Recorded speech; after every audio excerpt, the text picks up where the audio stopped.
Hello students, once again in this lecture we will revise the important terms which we are going to use in this particular chapter.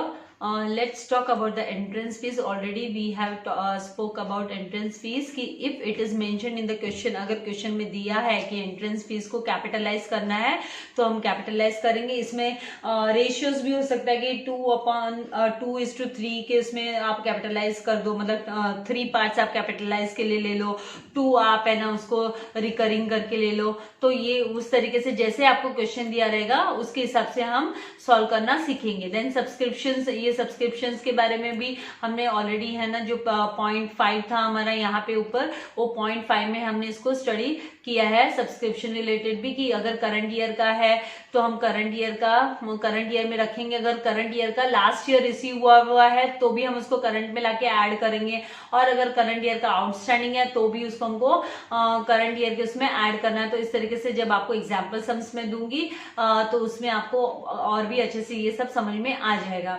अभी legacy का मतलब क्या होता है? Legacy means a gift received under the will. मतलब अगर कोई है ना मरने से ऑन द डेथ कि मेरे मरने के बाद में ये है ना इतना सारा ये डोनेशन है ना इस पर्टिकुलर फर्म को जाएगा या इस कंसर्न को चला जाएगा. अगर कोई अपने विल में मेंशन करके जाता है, लिख के जाता है डोनर, हाँ, तो वो होता है लेगेसी, उसको बोला जाता है लेगेसी. तो legacy means gift received under the will on the death of a donor. Donor के डेथ पे जो रिसीव होती है. सो दिस गिफ्ट में भी फॉर जनरल और स्पेशल पर्पस. तो ये ऐसा जरूरी नहीं है कि स्पेशल पर्पस के लिए होगा. अगर कुछ मेंशन नहीं है तो हम उसको जनरल कैटेगरी में भी रखते हैं, और अगर स्पेसिफाइड करके गया है सामने वाला कि हाँ भाई ये बिल्डिंग फंड के अंडर में जाना चाहिए या ये स्पोर्ट्स मटेरियल्स के लिए है, तो उसके हिसाब से अकॉर्डिंगली हम उसका एडजस्टमेंट करते हैं. तो यहाँ पे जनरल गिफ्ट है तो उसको हम रेवेन्यू इनकम करके कंसिडर करेंगे, जिसे हम क्रेडिट करेंगे इनकम साइड में, इनकम एंड एक्सपेंडिचर अकाउंट के.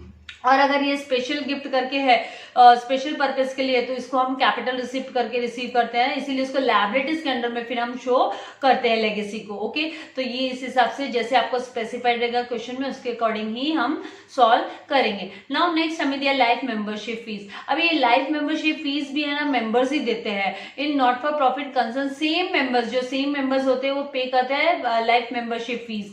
It is non recurring income. ये नॉन रिकरिंग है. नॉन रिकरिंग का मतलब क्या होता है कि रेगुलर बेसिस पे नहीं मिलती है, लाइफ टाइम में एक बार. ठीक है, तो इसको हम कहां पे शो करते हैं? इसको हम liability side of balance sheet कभी भी शो करेंगे. फिर नेक्स्ट यहाँ पे हमारे पास है सेल ऑफ ओल्ड एसेट. अगर कोई ओल्ड एसेट हो गया, अभी वो है ना फर्म कंसर्न की यूज का नहीं है, ओके, वो यूजलेस हो गया, ऑब्सोलेट हो गया, पुराना हो गया, तो उसको बेचेंगे. तो अब इसका देखते हैं कि when an asset any asset become obsolete or useless for the concern, it is sold out. Sold कर देते हैं. तो अमाउंट रियलाइज्ड मतलब उसे बेचने पे जो अमाउंट मिलता है उसको बोलते हैं रियलाइजेशन. आप सीखोगे भी आगे, ये आपको जब भी डिसोल्यूशन ऑफ पार्टनरशिप फर्म सीखोगे तो वहां पे ये रियलाइज्ड वर्ड आप काफी यूज करने वाले हो. तो इसका मतलब होता है कि एनकैश कर लेना, उसको कैश कर लेना, मतलब ओके, आप सेल करके एसेट को उसको कैश में कन्वर्ट कर लेना ऑन इट. तो इसके ऊपर जो अमाउंट रियलाइज्ड होता है, जो आपको मिलता है, यहाँ पे रियलाइज्ड होना चाहिए, स्पेलिंग मिस्टेक है. रियल की स्पेलिंग REALISED आना चाहिए, रियलाइज्ड. ठीक है, तो on it in a capital receipt. तो कैपिटल रिसिप्ट में आप इसको it you will consider it as a capital receipt. ये क्या बार बार थोड़ी ना मिलता है ये वाला पैसा, नहीं ना.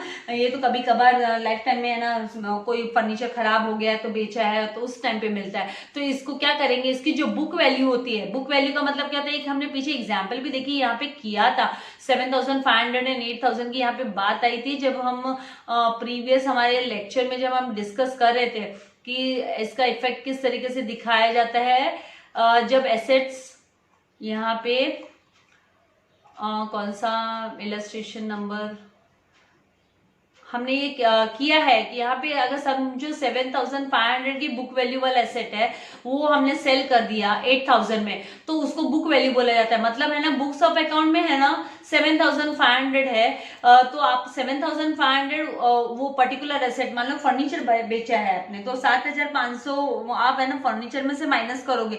आपने बेचा कितने में? 8,000 में. तो 7,500 माइनस 8,000 कितना होता है? 500 रुपए का डिफरेंस जो है वो डिफरेंस वो प्रॉफिट. ठीक है, तो वो प्रॉफिट जो डिफरेंस है आप कहाँ पे दिखाओगे उसको? वो आपका या तो प्रॉफिट हो रहा है, अभी इस केस में प्रॉफिट की बात कर रही हूँ मैं, 500 रुपए का प्रॉफिट हुआ, तो आप उसको प्रॉफिट है इसलिए उसको income income side of income and expenditure account में दिखाओगे। अगर मान लो सेम 7,500 वाला आप जिसकी बुक वैल्यू तो 7,500 लेकिन आपने बेचा तो आपको 7,000 ही रिसीव हुआ, तो आपको 500 का लॉस हो रहा है, तो उस केस में वो लॉस आप कंसिडर करके कहाँ दिखाओगे, इनकम एंड एक्सपेंडिचर अकाउंट के एक्सपेंडिचर के अंडर में उसको दिखाओगे आपकी 500 का आपको लॉस हो गया है करके। तो इस तरीके से सेल ऑफ ओल्ड एसेट का आपको इफेक्ट दिखाना होता है, ठीक है। फिर नेक्स्ट आते हैं हम सेल ऑफ स्क्रैप पे।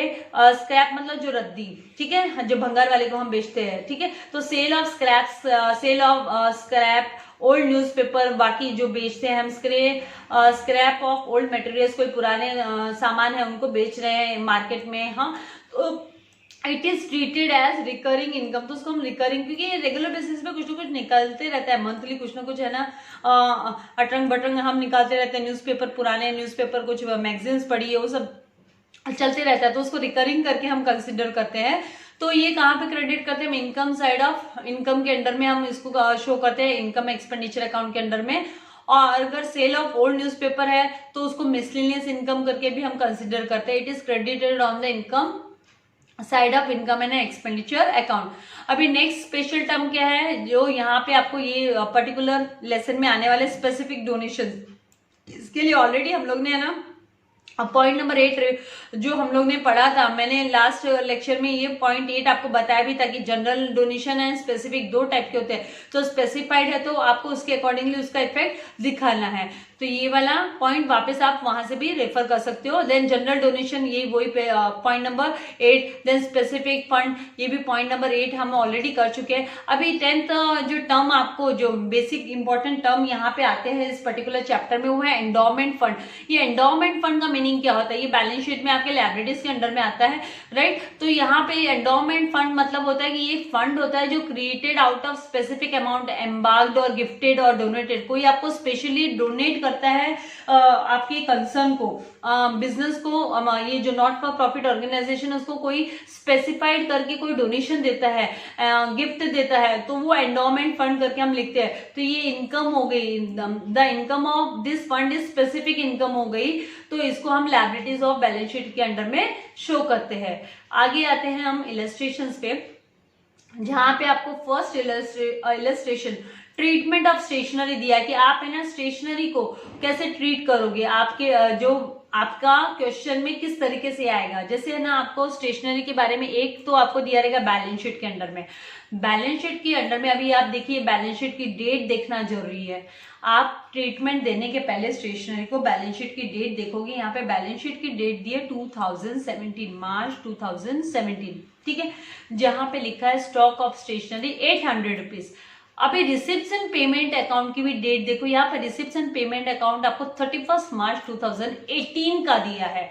इसका मतलब ये जो बैलेंस शीट दी है वो कौन से ईयर की, प्रीवियस ईयर की, राइट। इसका मतलब ये जो स्टॉक ऑफ स्टेशनरी होगा वो कौन सा स्टॉक होगा, ओपनिंग स्टॉक होगा। क्या होगा, ओपनिंग स्टॉक होगा। तो ठीक है, हमने ओपनिंग स्टॉक की यहाँ पे बात की, तो ओपनिंग स्टॉक हमारा 800 हो गया। यहाँ पे ये जो रिसिप्ट्स एंड पेमेंट्स अकाउंट के एंड ऑफ द ईयर मतलब 31 मार्च को दिए, ये हमने परचेज करके दिया, स्टेशनरी परचेज। और वैसे भी रिसिप्ट्स एंड पेमेंट्स में जितने भी परचेसेस और रिसीव होती है वो आइटम्स आती है, राइट। पेमेंट किया है तो हमने परचेस करने पे पेमेंट किया, राइट। तो आप यहाँ पे ये 7000 ही है, मतलब आपका न्यू परचेसेस हुआ, राइट। तो opening stationery plus new stationery, हाँ, इसको भी हमको परचेस करके ऐड करेंगे, परचेज ड्यूरिंग द ईयर। फिर आपको यहाँ पे एडजस्टमेंट दिए होंगे क्वेश्चन में, जहां पे आपको बोला होगा कि 1500 is outstanding for stationery bill. तो हमने बात की है कि इसका फॉर्मेट बनाना हमको सीखना है। मैंने आपको प्रीवियस जब मैं एडजस्टमेंट्स आपको बता रही थी तो मैंने बोला था कि विथ एग्जाम्पल हम इसको अच्छे से सीखेंगे।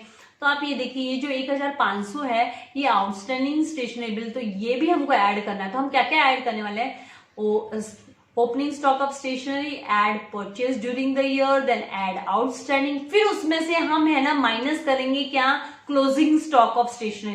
तो ये क्लोजिंग स्टॉक ऑफ स्टेशनरी कभी भी रिसिप्ट्स एंड पेमेंट्स के अंडर में नहीं रहेगी, ये याद रखना आप। ये आपका एडजस्टमेंट में आएगा क्लोजिंग स्टॉक ऑफ स्टेशनरी। जैसे आपके फाइनल अकाउंट में कैसे क्लोजिंग स्टॉक आता है एडजस्टमेंट के अंडर में, तो सेम वे यहाँ पर भी एनपीओ में भी आपको क्लोजिंग स्टॉक ऑफ स्टेशनरी है ना वो एडजस्टमेंट्स के अंडर में ही आएगा। तो ये जो क्लोजिंग स्टॉक ऑफ स्टेशनरी 1300 आप जब माइनस करोगे इन सब के टोटल में से, stock of stationery plus purchase during the year plus outstanding stationery minus closing stock of stationery. तो आपको कंज्यूम्ड स्टेशनरी मतलब करंट ईयर में आपने कितना कंजम्पशन किया है, यूज में लाया है, उसका इफेक्ट पता चल जाएगा। वो आप कहाँ पे दिखाने वाले हो, वो आप एक्सपेंसेस के अंडर में आपको दिखाना पड़ेगा कंज्यूम किया है करके। तो ये देखिए इस तरीके से ये फॉर्मेट, इस तरीके से आप है ना अपने क्वेश्चन में भी इसको प्रिपेयर करोगे। हम जब सम्स करेंगे कंप्लीट फुल फ्लेज में सम्स स्टार्ट करेंगे तो आप वहां पे प्रैक्टिस हो ही जाने वाले। तो ये देखिए stock of stationery as on 1 April 2017, ये आपका ओपनिंग है 800, इस तरीके से आप दिखाओगे। फिर उसमें ऐड किया आपने परचेज ड्यूरिंग द ईयर 7000, फिर उसमें आप ऐड करोगे आउटस्टैंडिंग बिल 1500, तो टोटल 9300 का आपका टोटल क्या हुआ, बिल मतलब स्टेशनरी हुआ। उसमें से लास्ट में at the end of the year आपका 1300 का बच गया। तो मतलब आपने कंज्यूम्ड कितना किया। यहाँ पे हम इस एनपीओ में हम कंजम्पशन, कोई भी स्टेशनरी का कंजम्पशन भी हमको फाइंड आउट करना है। तो यहाँ पे ये क्लोजिंग स्टॉक माइनस करने के बाद में stationery consume during the year 8000 है, ये आपको दिखाई देगा। तो इस तरीके से ये हम इसका एडजस्टमेंट इलस्ट्रेशन नंबर 1 जो आपको दिया है ट्रीटमेंट ऑफ स्टेशनरी, बहुत इंपॉर्टेंट है, very very essential, you should learn it carefully. और इसकी प्रैक्टिस भी सम्स के साथ में कर ही लेने वाले हैं, पर फिर भी आपको भी इसको एक बार दो बार ऐसे सॉल्व करके देखना है, चेक करना है कि किस तरीके से इसका इफेक्ट दिखाई देता है। नेक्स्ट हम आते हैं सब्सक्रिप्शन पे। तो इसका भी मैं यहीं पे आपको एक्सप्लेनेशन दे देती हूँ, बाकी सम्स में तो हम सॉल्व करने ही वाले हैं। तो यहाँ पे हम इसके थ्रू एग्जांपल्स दिया है, तो चलो एग्जांपल्स को यहीं पे छोटे छोटे एग्जांपल इसलिए सॉल्व कर लेते हैं यहाँ पे। तो यहाँ पे देखिए आपको बोला है for considering adjustments relating to subscription only, खाली सब्सक्रिप्शन से रिलेटेड ही आपको एडजस्टमेंट्स को कंसिडर करना है। तो let's see, receipts and payments account कौन से ईयर का दिया, 2018 का दिया है। तो मतलब ये करंट ईयर कौन सा है आपका, 2018। तो यहाँ पे आप पी लिख लोगे, ये 2016-17 आपका पास्ट हो गया, प्रीवियस, तो इसके लिए पी लिख लिया आपने। 2017 एंड 18 के लिए आप सी लिख लोगे, ये आपका करंट ईयर हो गया। एंड 2018 एंड 19 के लिए आप लिख दोगे नेक्स्ट ईयर, तो न्यू है ना, तो नेक्स्ट एन लिख लोगे। तो इस तरीके से आपका पीसीएन। अब आपको पीसीएन में से क्या लेना है, आपको सी लेना है। करंट ईयर के लिए आपको सी लेना है। तो करंट ईयर का अमाउंट तो आपका फिर ये है 80,000 है। आप ये 85,000 नहीं उठाओगे, ये 85,000 तो इन सब का टोटल है। देखिए 2016-17 और 3,500 जो 2018-19 का वो भी इसमें इंक्लूडेड है। तो आपको अगर करंट ईयर का अमाउंट उठा रहे हैं आप, तो 80,000 ओनली करंट ईयर का आप अमाउंट उठाओगे। तो यहाँ पे देखिए ये 80,000, ये देखिए इस तरीके से हम इनकम के अंडर में बाय सब्सक्रिप्शन 80,000 हमने लिखा। फिर उसके बाद में आप क्या करोगे, एडजस्टमेंट में आपको क्या बोला है, करंट ईयर का आउटस्टैंडिंग है 7,000, तो ऐड आउटस्टैंडिंग करना है आपको, जो करंट ईयर का आपका subscription outstanding for the current year. तो आउटस्टैंडिंग जो करंट ईयर का है वो आपको ऐड करना है 7,000। फिर और भी कुछ बोला है यहाँ पे कि आउटस्टैंडिंग सब्सक्रिप्शन फॉर 2016-17 वॉज 2,000, ये हमको अभी 2016-17 का हमको करंट ईयर में नहीं चाहिए, ठीक है। फिर subscription received in advance during the last year, during the last year बड़ा है, मतलब है ना एडवांस में ना 8,000 है ना, एडवांस में लास्ट ईयर ही मिल गया था, ड्यूरिंग द लास्ट ईयर 8,000 मिल गया था, सब्सक्रिप्शन रिसीव हो गया था एडवांस में, इन एडवांस। तो लास्ट ईयर में जो एडवांस मिला रहेगा वो मतलब हमारा इस करंट ईयर का रहेगा, राइट। तो ये जो 8,000 है वो भी हमको यहाँ करंट ईयर के अमाउंट में ऐड करना है। तो आप क्या क्या लेने वाले हो, सी, जो मैंने आपको देखो यहाँ पे मैंने क्या बोला, PCN, तो आपको सी वाला अमाउंट लेना है, करंट ईयर वाला। तो आपने सी वाला 80,000 लिया, उसके बाद में आपने करंट ईयर का आउटस्टैंडिंग 7,000 वो लिया। फिर यहाँ पे आपको एक और एडजस्टमेंट में यहाँ पे बोला ये नहीं लोगे आप, 2016-17 नहीं लोगे, ये आउटस्टैंडिंग सब्सक्रिप्शन ये आपको नहीं काम का है, क्योंकि ये 2016-17 लास्ट ईयर का है, हम करंट ईयर के इफेक्ट यहाँ पे दिखाने वाले हैं। और यहाँ पे बोला subscription received in advance, advance में रिसीव हो गया था during the last year, last year he receive हो गया था 8,000 का। मतलब ये क्यों बोल रहे हैं हमको, ये करंट ईयर का, इसलिए हमसे ये बात कर रहे हैं कि है ना मिल गया था 8,000, लास्ट ईयर ही मिल गया था एडवांस में। तो ये भी करंट ईयर रिलेटेड है, इसीलिए आप क्या करोगे 80,000 plus add subscription received in advance in the last year and add outstanding subscription for current year, सब टोटल करोगे तो आपको 95,000। इस तरीके से आप सब्सक्रिप्शन का इफेक्ट इनकम के अंडर में दिखाओगे। और इसका जो सेकेंड इफेक्ट है वो कहाँ जाएगा आपका, यहाँ पे ये तो रिसीव्ड हो गया, इसका जो यहाँ पे अभी अमाउंट बचे ये 1500, अभी क्या बोला है 1500 लास्ट ईयर का रिसिप्ट में दिख रहा है, और यहाँ पे आउटस्टैंडिंग सब्सक्रिप्शन दिखा रहे हैं 2016-17 का 2000, तो अभी भी है ना 2016-17 का आउटस्टैंडिंग है, तो उसका इफेक्ट आपको दिखाने के लिए क्या करना है, यहाँ पे रिसिप्ट में देखिए 1500 दिया है, करंट ईयर की रिसिप्ट में 1500 दिया है 2016-17 का।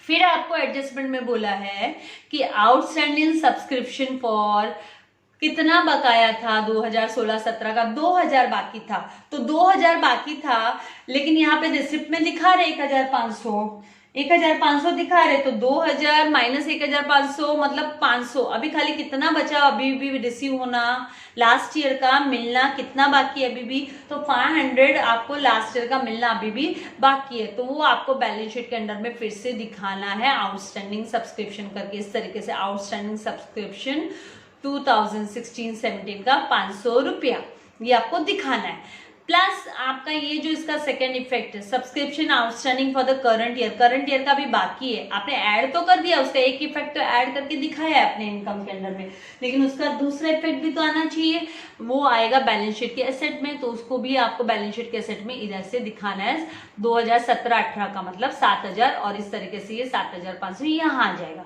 फिर एक और बात यहाँ पे है, यहाँ पे प्री रिसीव्ड है, ये नेक्स्ट ईयर के लिए, ये जो हमने एन लिखा था वो नेक्स्ट ईयर, तो नेक्स्ट ईयर का 3500 जो प्री रिसीव्ड एडवांस में मिल गया है, वो आपको लायबिलिटीज के अंडर में इस तरीके से शो करना है। हो सकता है कि ये वाला थोड़ा सा आपको ऐसे मिस क्या बोल रहे हैं, ये क्या हो रहा है ऐसे लगे, लेकिन 2-3 जब हम सॉल्व करते जाएंगे, 2-3 बार हम प्रैक्टिस करेंगे, तो ये ऑटोमेटिकली आपको आ ही जाने वाला। फिर भी अगर आपको डाउट हो और आप चाहते हो कि मैं इन राइटिंग इसको वापस एक्सप्लेन करूं आपको, तो आप मुझे कमेंट बॉक्स में जाके जरूर लिखेगा, तो मैं इन डिटेल वापस इन राइटिंग में करूंगी, नहीं तो हम इलस्ट्रेशन सम्स में और प्रैक्टिकल सम्स में आगे इसको करने ही वाले हैं। एक ट्रायल आपके सामने आंसर्स है, मैंने एक्सप्लेन किया ही है, एक ट्रायल आप खुद करके देखो कि आप कितना कर पा रहे हो। Okay, so thank you for watching my video my dear students. अब तक अगर आपने सब्सक्राइब नहीं किया है तो सब्सक्राइब कीजिए, बेल आइकॉन पे प्रेस कीजिए ताकि मेरे लेटेस्ट वीडियो के नोटिफिकेशन आपको मिलते रहे, और अपने फ्रेंड्स के साथ शेयर कीजिए। God bless you all, thank you.